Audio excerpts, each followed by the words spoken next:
Well, greetings, sparklers, and thanks for tuning in again, whether you are watching on YouTube or listening on your favorite podcast player to Ignite Your Spark. I'm Kim Duff Selby, your host. And I hope you know why you're here. And if you don't, well, you were tuning in for a reason. You were led to listen today, particularly. Perhaps it's because you need a spark ignited.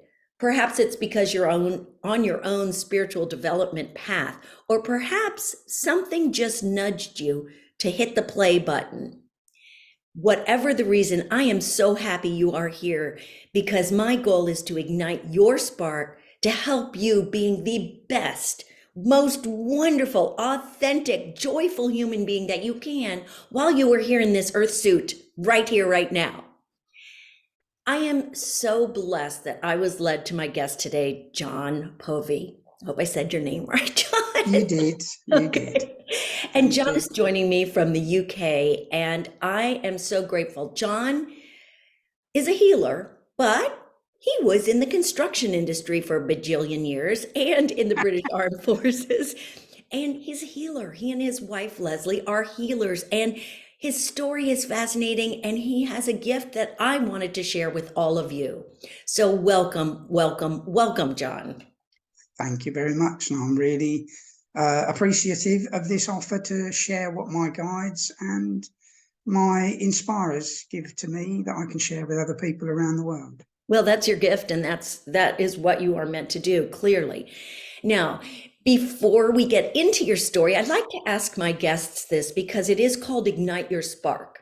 And sometimes we all need a little spark ignition, let's just say, get that torch going. How do you ignite your spark?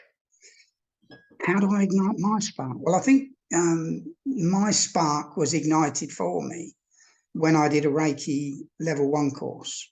And I don't think it's ever gone out. It just burns brighter and brighter. It's difficult to explain when you're sat in a chair with somebody doing an attunement on you, and you're in your head stood next to the moon.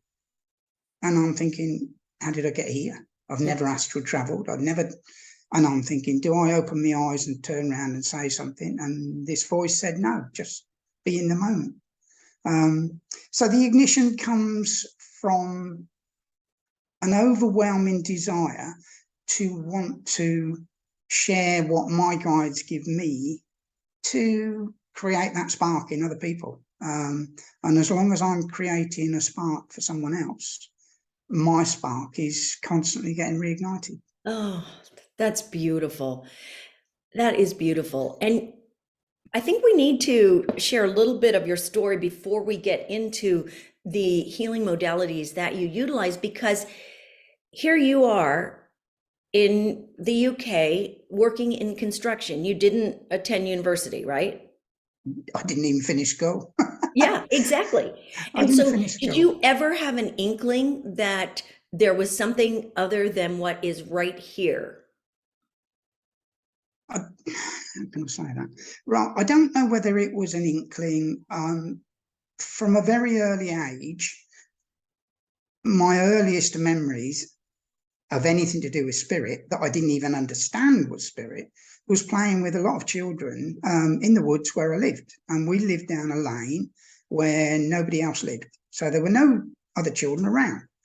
But I would go out up until the time I actually went to school, and I'd be playing in the woods with these other children. We'd have a whale of a time. Never had an argument, never a misword, nothing. It was just absolute fun. And it wasn't until I had my awakening that I realised they were actually spirit children that were playing with me. Now, where they came from, I haven't got a clue to this day. But they were there, and they were my playmates. Did you physically see them? Yep. Yeah. And you just thought they were neighborhood kids?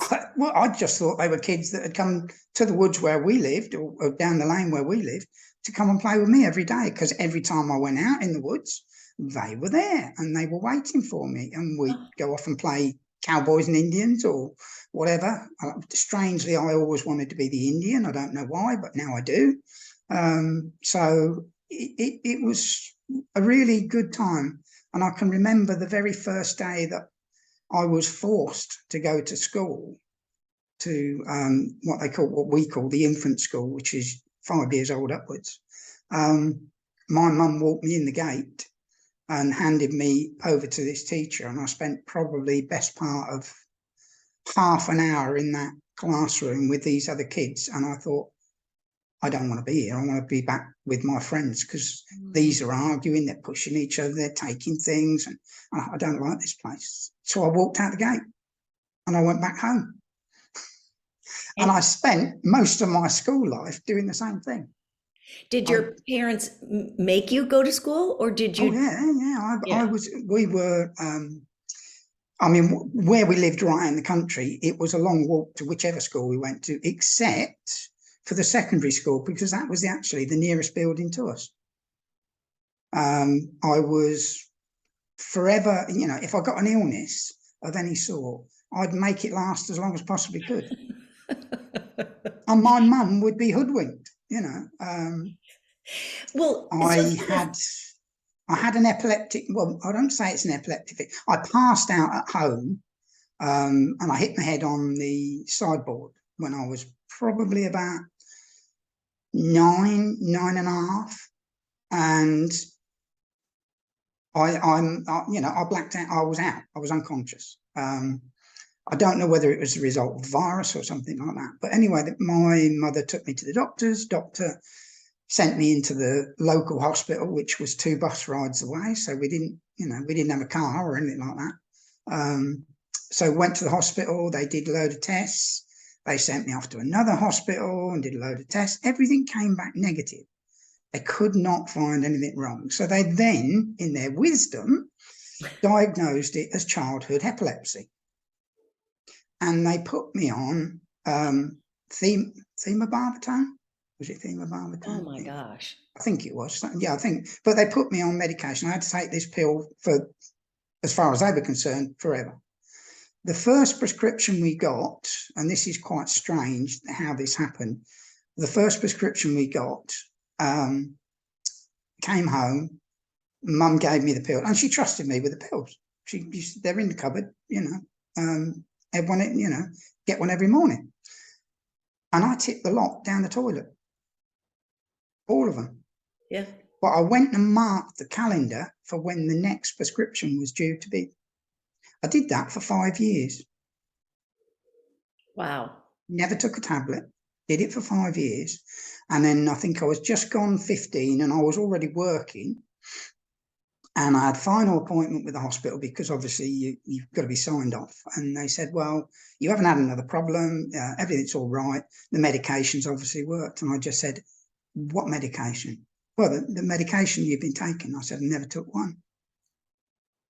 But you've had a regular prescription every month for 5 years. I said, and every single one got thrown down the toilet. And I was really told off because of wasting money. Right. But I said there was nothing wrong. Right. You knew. I knew. Intrinsically, you knew. But I had a voice in my head that I didn't understand that said, throw them down the toilet, you don't need them. So were you always hearing these kind of voices and you were just acting from your intuition and your instinct? I would say the voices were, the voices only came at specific instances. And certainly after the bang on the head. So they certainly came more frequent. I mean, before that, I'd actually seen my grandfather stood in the same woods and I had a conversation with him. And he was stood there in his military greatcoat. He called me over. He knew who I was. I didn't know who he was. I just spoke to him because he was speaking to me. My father never met his father because he was killed in World War I before he was born. Yeah. And when I told my mum, I got a damn good hiding for it because she said I was making it all up. I said, but it's him in that picture. Right. And that was it, you know. And every time anything like that happened, you know, it'd been the stick or something like that. Wow. But there you go. That was Right. how I. But it was things like if I wanted to run faster, my mum used to send me to the shop, and we had to walk through this. To get there, I either had to go down the lane and a long road round, or I walked through this dark, wooded lane, muddy lane, which was a bit scary for a, you know, sort of 7, 8-year-old kid. So I would actually make myself scared, and I'd get the chills all over, and I'd run like the wind. I'd be gone, and I'd be out the other end, get what I had to do, and I'd do the same thing coming back. Well, I thought I could, you know, this was a skill that I had. I didn't know it was anything spiritual. It was a skill I had, and I thought I can use this on the athletics field. It never worked. It never worked. I was usually the last one. But when I was bullied at school, the voice said to me, you know, this is what you need to do. You need to keep talking. And I thought, well, what do you mean keep talking? He said, while you're talking to the bullies, they're not hitting you. So when you go out at break time and they come to, you know, corner you in the corner of the playground, they want to beat you up or whatever, just keep talking. Well, you're bigger than me, you know, you're bound to hit me, bound to knock me down, you do. But it's making you good in front of your friends and think, you know, the bell would go and we'd all go back in. After about 2, 3 times of this, they just got fed up and went on to somebody else. Yeah. So, well, the key here is that you listened. You listened. I A lot listened, of but I people are didn't not. understand. Right, but you were open to it. But so that's okay. Mhm. You just were open to it. And Yeah, obviously your path was not to follow the traditional schooling method. no, And your path was to listen to your intuition, which so many of us don't do. It's drummed out of us. And yes. you, fortunately, really were able to step forward into who you were meant to be, even if it took a different path. So you stopped working and you went in, I mean, stopped school, you went into the construction business, like Yeah, building houses. yeah. Finished school on the Friday, started work on the Monday. And you finished school at 15, 14. 14. Yeah, It's it was amazing. before my 15th birthday. I was told I had to go back for another term, and I just said, "Well, sorry, I'm working. I ain't coming back. I don't like the place anyway." Yeah, So, no, it's great. So how long did you work in the construction industry before you went into oh, the armed services? so I joined. I started. Well, if we say I started at 15, 6 years in the construction industry before I joined the army. And then you were in the Um, army for how long? I was in the army for 3 years. And I got married while I was to my first wife. And strangely, it was the army or her. So it Oh, wasn't compatible. So she had, whilst I was actually in Northern Ireland on a tour of duty out there, she got pleurisy and it was touch and go. And I'd asked for leave to come home. And they said, no, you can't because of the position that I was doing. oh, I was the commanding officer's personal driver and protection, which is quite odd considering I'm only a little fella. But it doesn't go by size; it goes by what you are able to do. And I think I was, because I didn't join the army until I was 21, and I was surrounded by 18-year-old boys that had no life experience. So that's how I sort of rose to the top. Never got promoted because I turned down a promotion as soon as training was finished. I didn't mm, want to be somebody right, that told other people what to do. right, It's right. not It me. doesn't sound like you. I No, mean, yeah, it doesn't seem. So you were in the army, and then did you go back to the construction business? no. I came out and I worked as a dust cart driver because I got my heavy goods vehicle license while I was in the army. So I came out and got a dust cart driver's job, and I was doing that for about 18 months. Living with my parents, with my wife, who my mother didn't particularly like. So it was a bit dodgy. And then there was a new town being built in the middle of, well, it's Milton Keynes in sort of like Middle Englandish. And because I was a council on the council, I could get a council house there quicker than trying to get one in my own area. So we moved up there, and that's where the family started. Got it. And I just Okay. went into driving. I was driving sort of lorries and diggers and things like that. And then let's get to what hit you on the head.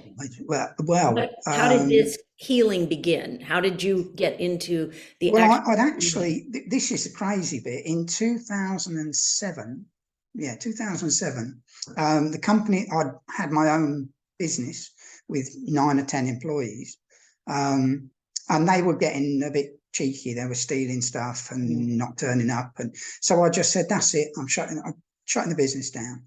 And I got an offer come through on an email to go and teach in a college, teach construction. I thought, it's a good idea. You know, I don't have to go and stand in the cold. And I'm thinking, well, why are you somebody who hated school? Why are you putting me in a college? And the college wasn't too bad, that idea. But when I turned up to start the job, there was no job. And they just turned around and said, oh, well, we didn't get enough uptake on the course, so there isn't a job. So I'm thinking, well, what's going on here? You know, I said, right, you've got until Friday to sort something out. If you don't, I'm gone. And I'll go back to construction, which is what I was doing. And on the Thursday evening, I got a call, can you teach bricklaying? Well, that's what I was started when I left school, bricklaying. So I said, yeah, I'll teach. Go to this school for 2 weeks, and then we'll sort something out after that. So I went to probably one of the worst schools in the area, in the most deprived, violent, drug-addled area there is in Luton, where it was. And I started doing this 2 weeks construction, no instructions as to what to do. Thrown in at the deep end with 18 kids that were all bigger than me. And what do I do? And I just followed. You know, I said, right, we're going to build this and we're going to build that. And this is what we're going to do. We'll run it like a building site. If you mess up, you'll get a warning. If you mess up again, you'll get warned again. If you mess up a third time, I'm sacking you. Yeah. And the school said, well, what are you going to do? I said, that's your problem. That's your problem. If I sack them, you have to re-employ them somewhere else in the school. Right. And that I worked there for 3 years, not a problem really, until I sacked the deputy head's children. Oops. Not his actual children, 2 of his pet students. Oh. And I was ordered to take them back. So they actually undermined my position. So I said, right, okay, I'll take them back, but there's my notice, I'm leaving at the end of term. And I don't suffer fools gladly like that. If you're going to mess me about, or if you mess my school children about that were my students, then I step in and take action. So I went to another one. That went all right for 2 or 3 years, but then they tried to mess my contract up and cut my money and do this and do that. And in the end, I just said, that's it, I'm walking out Friday night, packed all my tools up, walked out, never went back. And I went to see the doctor and he said, you're stressed. He said, you're stressed. He said, you're not the same person that built my extension on my house. He said, I'm going to sign you off for 3 weeks. So he signed me off. And during that 3 weeks, I looked at ways of combating stress. Not that I didn't feel stress, and I looked at meditation, and for some reason Reiki came up, and that was it. I downloaded a Reiki manual off the internet, started reading it. I thought, well, it's not bad, I suppose, you know. Did a few I couldn't visualize anything. So anyway, for my wife's birthday, I said, why don't we both go and do Reiki level 1 and I'll pay for it? Because I was being paid by the school still, but I was also working, doing private jobs. So I was getting 2 wages coming in. So I had more money than I knew what to do with it at the time. So we went and did the Reiki level 1. And I was supposed about 3 hours in when I had the first attunement, changed my life forever. Wow. And, the things that happened after that are just unbelievable. You know, I've written in the books about how I went astral traveling for the first time. Then when I went that night, I went astral traveling even further. How do I get back? And this voice again comes in my head, put your hand on the crystal. So I then go into the crystal and I'm part of the crystal. And I'm there, take my hand off, astral traveling, put my hand on, in the crystal, off, on. Do I wake the wife up? No, I leave her. She'll let her sleep. And then it said, put your hand on your arm. And I'm inside my own body looking at the tendons moving and the blood pumping, and I take it off, astral travel. And Wow. I don't know whether I slept, but when I went back the next day, I said, "What have you done?" And she said, "What do you mean?" And I said, "Well," I said, "I've done this and this and this." And she said, "That sounds a bit like quantum healing." I said, "I didn't come here for quantum healing. I came here from Reiki. What the hell is quantum healing?" And I thought, this is ridiculous, So she gave me the author of a book, and I couldn't tell you who it was because, on a Kindle, you can sort of download a few Right. pages of copy. And I downloaded a few pages of this, and I tried to read it. And to me, it could have been French for all I know. It just straight in my head. And this voice again said, "Put that down. You're way beyond that." And I'm thinking, I'd love to know where this voice is coming from. But it's talking to me, and it's never stopped. But it's one amongst many that talk to me now. And do you have guides that you know their names that you speak with, or you just sort of hear them? Right. If I can explain what my perception of guides is, guides are energy. Okay. All right. And they surround us. They are in the very air we breathe, because oxygen is only one part of the atmosphere that we've got. The guides are within it. So we all have the same guides. Your guides, my guides, Pete down the road, Fred up there. They are all the same. The one that comes to me will work with me on whatever it is we're working on, but it will also work with you if you need his assistance. So we share our guides, and they're shared around the whole world with everybody. So it is guides are an energy. Yeah, it's energy.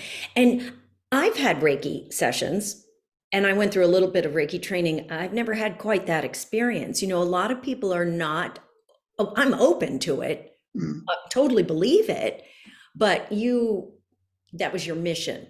And that was the Reiki instructor or the Reiki person you went to was obviously put in your path for a reason, to open you up to the energy healing world.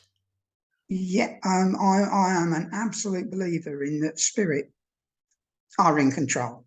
Yeah. Every part of my life has been guided by spirit, whether I knew it or not. Right. But everybody's. Yeah. But this Reiki master, we did level 1 and level 2 with her. Nothing happened in level 2 at all. Nothing. It was done on that first one. The strange thing is, she no longer does Reiki. She no longer does any healing. It's almost as if spirit put us together for her to unlock whatever. And she's gone her way and left the healing completely. And I've gone on and into different dimensions of healing, which is absolutely fantastic. Yeah. Tell us about the different kinds of healing that you do for people. And do you have a favorite that you work with? There isn't, how can I say this? Right. Well, I started off and I did Reiki level 1 and level 2. And I was going to go for Reiki master. And they said, waste of time, don't bother. And I'm thinking, you obviously know what you're doing.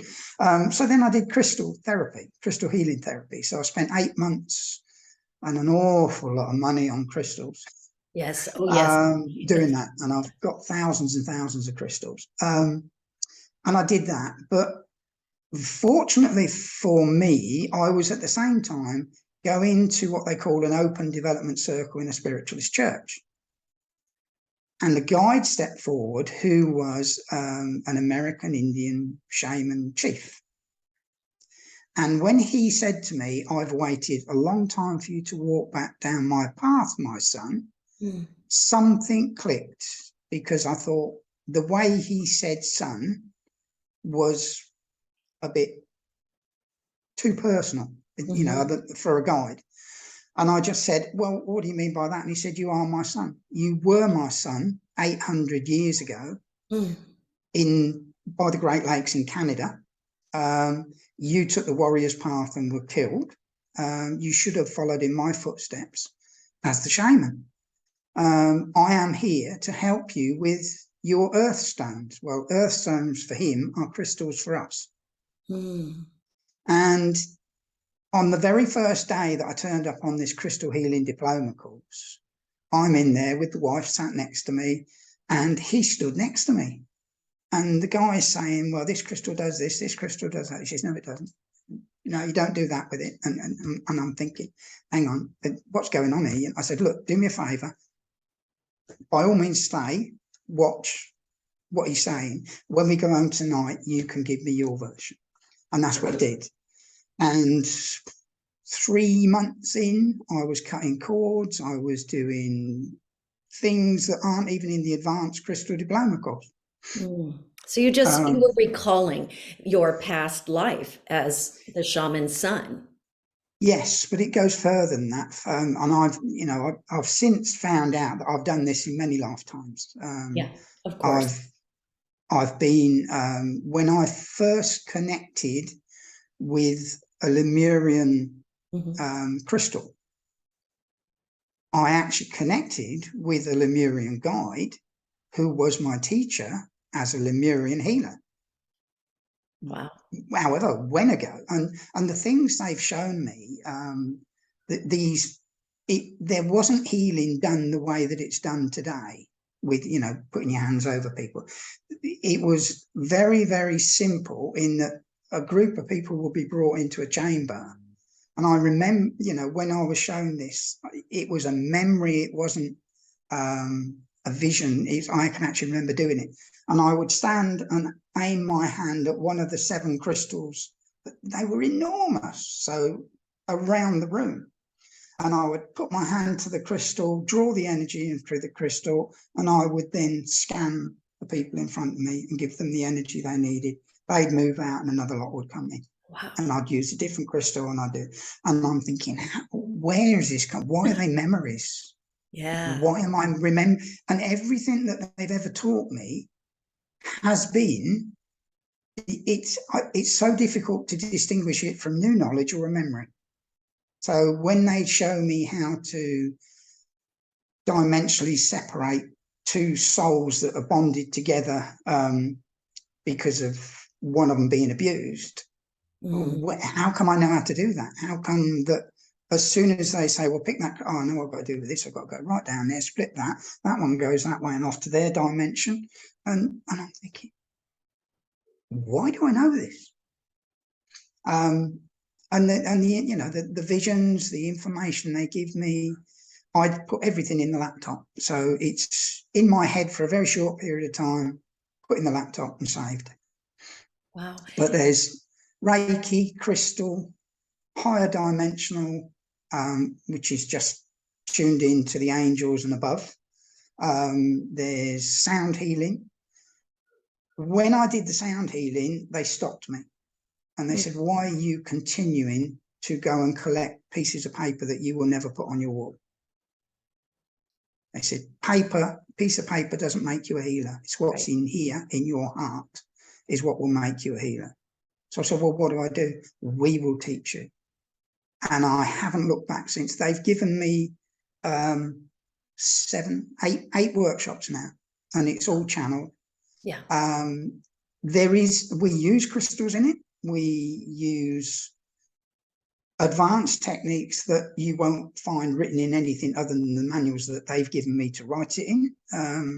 The first one they ever gave me was what they called a sleeper cell. And it's a cell that the dark put in when the dark and the light created souls. And the dark didn't want to lose control, so it put an extra cell in that would lay dormant until the light started to grow within that soul, and then it would cause problems. And they showed me what to do with it and how to remove it. And I'm thinking, I can't. And the first people I ever taught were healers. I'd been doing this probably 2-3 years. And the first people I ever taught were people with 25, 30 years of healing experience. And I'm thinking, where do I get off? I can't hand on heart teach them something that, they're far more experienced. And the guides just turned around and said, it's not you teaching, it's us. Yeah. You're just the piece of equipment we're using to do it, the vehicle that we're using to do it. And that's what it's been like with every workshop that I've ever done. It's not me teaching it. I'm the one turning the flip chart. I'm the one explaining what they're saying. But everything comes from upstairs. Of course it does, and everything is energy. And because of COVID, I imagine, then you were able to transfer all of your healing skills through Zoom or through online. I'd never done a remote healing in my life until COVID struck. Right, of course. I think that just changed the trajectory, but you're able to reach so many more people now. Oh, yeah. I mean, they just turned and said, well, we can't have people come to you, so you can go to other people. And I said, how do I do that? And they said, because we are these guides and we are this energy and it surrounds the world, all I need is, if I'm working on somebody in Australia, all I need is their birth name, because their birth name carries their unique energy signature. Right, their blueprint, right. And I can connect one-on-one with that person. And as I'm using my body, I'm going to clear my throat chakra, it's happening to them. And they're saying, oh, I've got something going on in my throat. Because we do it, I don't do it through Zoom, because that would distract me from doing the charts and everything else. So I do it on Messenger or WhatsApp or Telegram or whatever we're doing it on. Got it. So, and from then on, it just sort of grew and grew and grew, and it was people all over the place. It isn't only healing; it's clearing the dark. It's all sorts of everything to do with light or dark. Right. I know. I read that you clear the dark, and I think that's probably why I started this podcast, because I saw so much darkness in the world during COVID. That's when I started this, and I felt that I'm not that kind of healer can eliminate the dark. I call myself a healer in a different way, in igniting sparks and bringing information to people.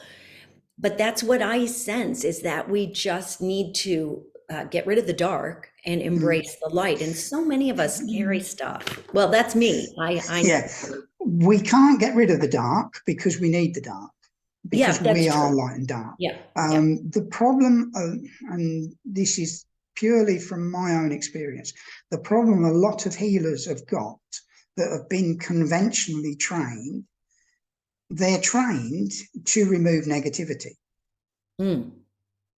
What happens if that person is actually lacking in positivity?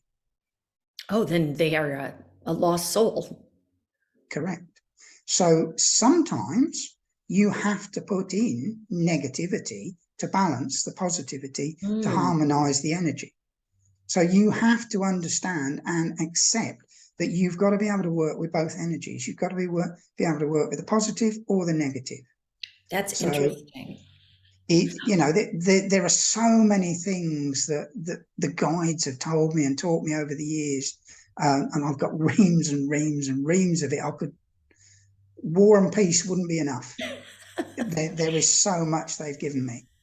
Is it similar to us? You hear about shadow work and embracing the dark, the shadow. I mean, I don't really know, because I guess we have to accept those parts of us that are not all light and bright. Nobody is perfect. I'm not perfect. Well, because we're here learning. We wouldn't be. There are still times. I mean, who was I talking to the other day?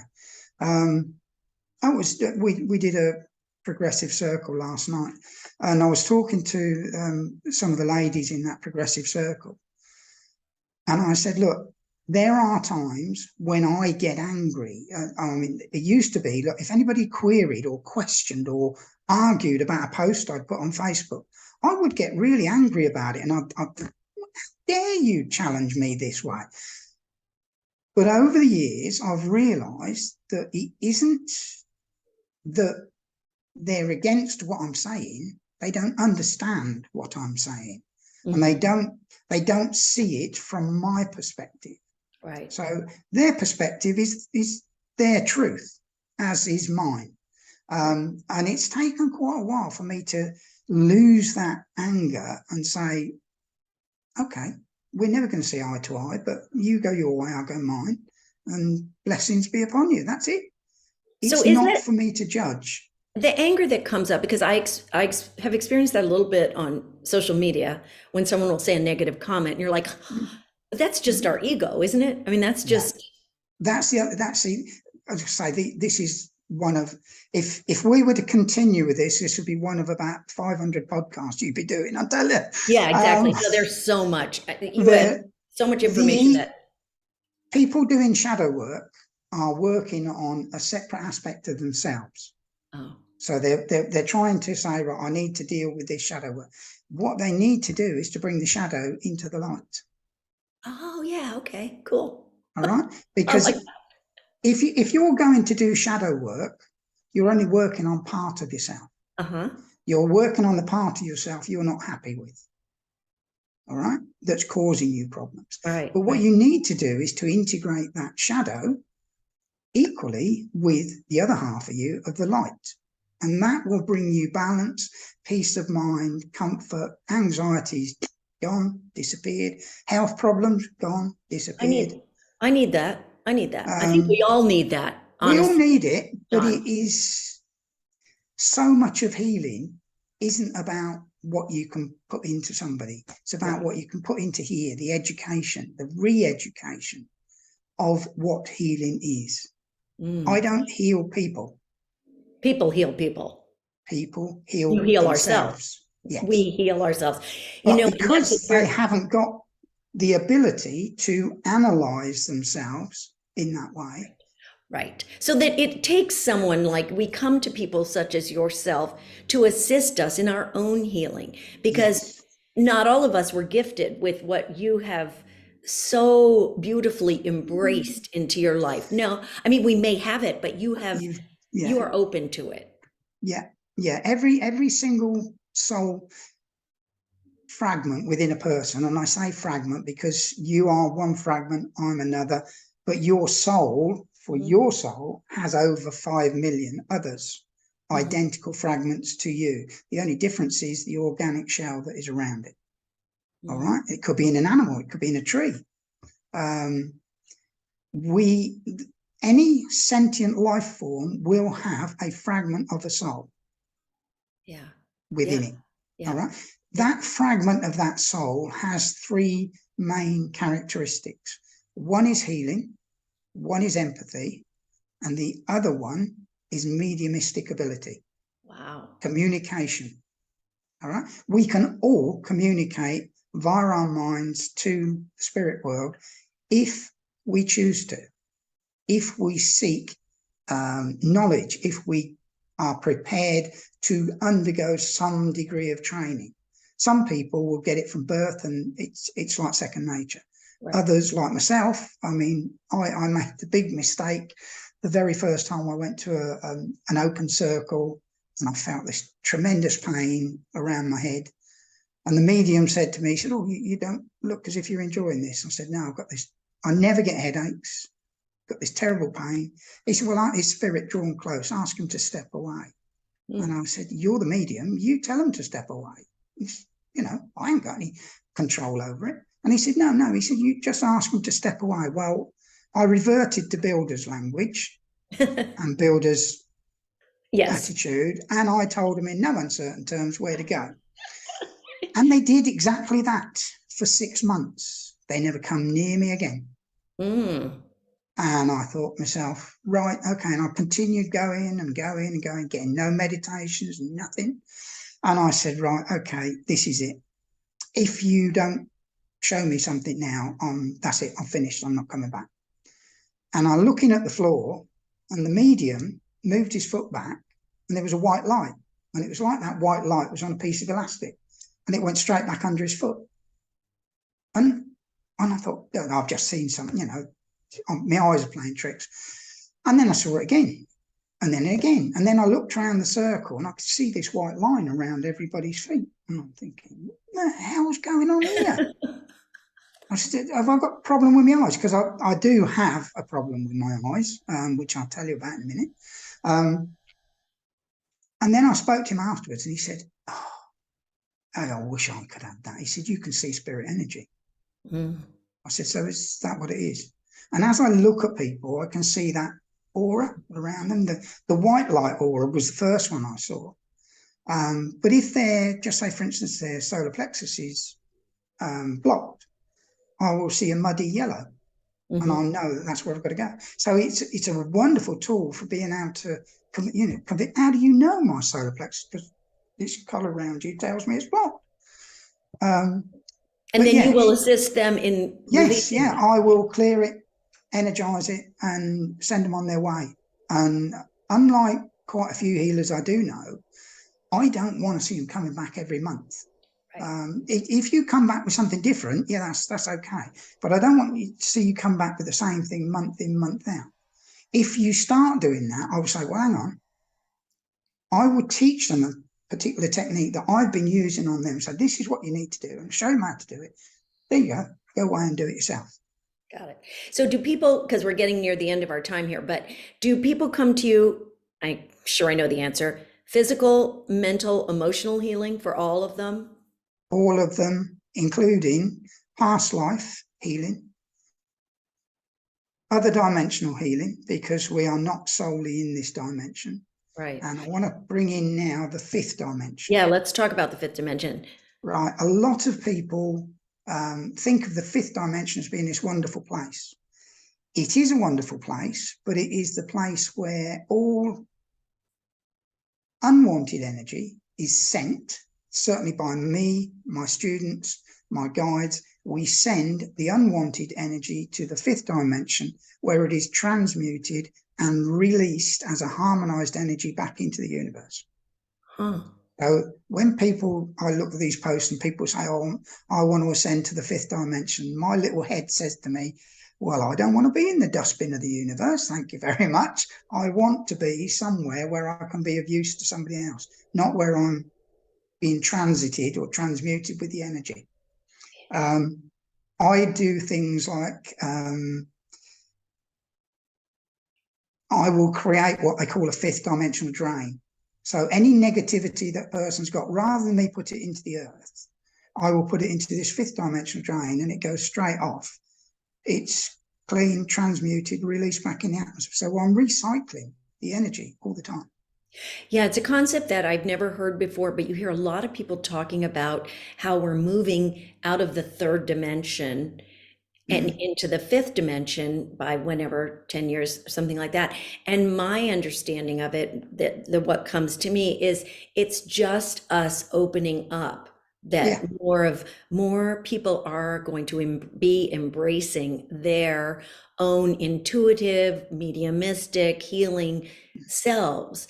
And you know what, because I've interviewed several medium, I interview a lot of people in this holistic space. But my vision, what I see is that, you know how people will call up doctors, and that's it. My vision is that we're going to be calling up healers such as yourself, and it's not going to be a big deal. It's going to be like, oh yeah, I'm going to go to, it's just going to be so, what healer do you use? Oh yeah, I go to them. They've really raised my vibration. I really see this in the future, that, it's going to be standing alongside the medical industry as. I've been fighting for that for the last 10 years. Yeah. And over here, we're just getting to social prescribing, where they'll say, oh, well, before you come in and have this, that, and the other, why don't you just go and have a massage and see if you can get your anxiety levels down? They don't do that here. They need to, and I'm actually going to, because they've just had me doing blood pressure all week, because I had a high blood pressure reading. They don't realise that I can lower my blood pressure in 2 minutes and drop it from 160 down to 120. And how do you do that? Well, it's me. We can all do it. We just need to know how to do it. Right. And that's what it's about. And that's what you teach. Yeah. I guess our bodies, ourselves, to do that. And I guess, I'm going to leave all of your information. You're right. This could be 500 more podcasts. And I'm also interested, and you said your wife is learning how, or strengthening her mediumship, she's a trance channeling, which is, you do not find trance channelers. That was my first experience with mediums when I was 5, was going to a trance channeler, because that's what it was. The people were very close. There were only a few people back when we were kids who had this ability developed within them. So I'm I want to do another podcast and talk to her about that, because I think you do not find it's very, very taxing on the physical body, is my understanding. I know it is because I've seen it. Well, Well, it used to be. it might have been how they did it. Yeah. We because we help and run the church, our Spiritualist Church, we had a very wonderful trance medium come called Steve Newton. And the first time I saw him, I wasn't over impressed. The second time I saw him, I could see his trance spirit move into him and move out of him as his voice changed and everything. And it got me hooked. 2 weeks later, I'm in my healing room with a lady who's got, well, she's been diagnosed as terminal cancer, but and I get this tap on the shoulder, and this guide says, "You need to step out. I need to step in." And I'm thinking, "What do you mean you need to step in?" And he says, "I want to go. I need to put you in trance." And I'm thinking, "Hang on, I'm the healer here. I want to be in control of what I'm doing. I want to know what it is that I'm doing." "No, you don't. I need to step in." And I used to regularly have 3 crystal bracelets on each wrist, because I was told a long time back that energy also goes in when I'm putting energy. So I thought, right, 3 different bracelets there, 3 there, 6 different energies going in. He said, "Take them off, you don't need them." So I took the bracelets off. He said, "Take your glasses off, I don't need to use your eyes." And for the next 10 minutes, I was wandering up and down the side of the couch, doing whatever he was doing in different dimensions. He was talking to the lady who was fully awake, having a conversation. And I'm thinking, and it's like I hear it underwater. And I'm thinking, "What's going on here?" But when I came out of the trance, he's talking. She's never been a medium in any way, shape, or form. Never had heard voices. And he is talking to her to tell me what he said. Wow. And I'm thinking, really? And I've done it 2 or 3 times now, and once in a demonstration in the church where he just says, "Right, come on, we'll show them what trance healing's like." Well, this is different. Yeah. You have definitely raised the bar on that. There's a reason that you were here. And of course, things are going to evolve. And I know that time is different in a different dimension than it is here. But it is a blessing that you are here. And there's a reason that your voice needs to be heard. And it is opening up the hearts and minds and souls of people. And I know everybody who listens will also feel that. And I think I told you this in our initial conversation. When I heard you on the podcast, it was like, I felt sort of something dropping away from me, like just listening to you on the podcast. And I know it was myself giving myself permission. You're okay. You're fine. I think we get in our heads as humans too much and find little things wrong. Okay, what's wrong with that? And what's this now?